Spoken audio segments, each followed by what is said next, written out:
আজকের গল্পটা এখানেই শুরু হচ্ছে।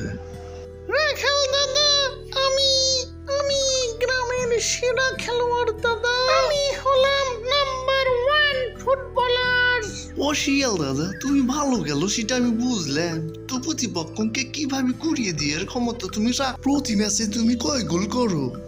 আমি প্রতিপক্ষকে গুড়িয়ে দেওয়ার মতো ক্ষমতা রাখি দাদা। প্রতি ম্যাচে আমি হ্যাটট্রিক গোল করি।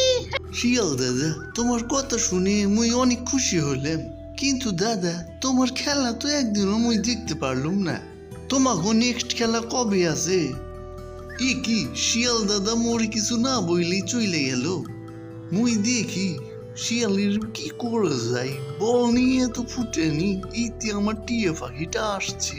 দেখি মুই ওর সাথে একটু আলাপ আলোচনা করি কি করা যায়। হাই টিয়া, কেমন আছো তুমি? টিয়া দাদা, তুমি তো শিয়ালের বাড়াবাড়ি কথা শুনেইছো, বলো তো কি করা যায়? মুই তো চিন্তায় পড়ে গেছি। শিয়ালের খুব ভাব হয়েছে। শিয়ালের বলটা নিয়ে রাখাল দাদা নিয়ে এসি, কেমন হয় ঠোঁটে করে নিয়ে আসবো দাদা। তাহলে আমি এখনই রওনা দিই দাদা। যাবো আর আসবো, সমেরও নিয়ে আসবো, নিয়ে এসে তোমাকে দিয়ে দেবো দাদা। আচ্ছা টিয়া দাদা, তুমি যাও, দেখো কি করা যায়, বলটা নিয়ে আসো।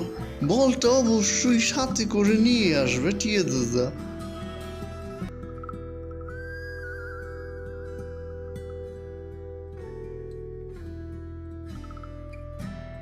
একি আমার সাথে চালাকি। আমি হলাম এক চালাক প্রাণী। আমার ফুটবল নিয়ে গেলে মুই জানি টিয়া ফুটবল নিয়েই চলে আসবে। থ্যাংক ইউ টিয়া দাদা, থ্যাংক ইউ। মোরে বলটা দিয়ে তুমি চলে যাও টিয়া দাদা, চলে যাও। লট অফ থ্যাঙ্কস, অনেক থ্যাঙ্কস টিয়া দাদা। শিয়ালকে আমার কাছে আসতেই হবে। দাদা, আমি জানি তোমার হাতের ফুটবলটি তোমার টিয়ে নিয়ে এসে দিয়েছি। আমি বুঝতে পেরেছি রাখাল দাদা।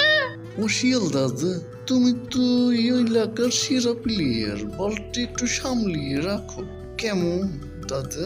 দাদা, তুমি তো জানোই আমি অনেক প্র্যাকটিস করি এই বনে, অর্থাৎ এই ভিলেজে আমি টপার। তুমি তো জানো দাদা। নিও, বলটা দিয়ে দিলাম শিয়াল দাদা, একটু প্র্যাকটিস করিও কেমন। এলাকার মান সম্মান তোমার হাতে নির্ভর করে, কিন্তু তুমি তো গোল খাও শিয়াল দাদা। থ্যাংক ইউ দাদা, এই বলটা ফেরত দেওয়ার জন্য তোমাকে অনেক অনেক ধন্যবাদ।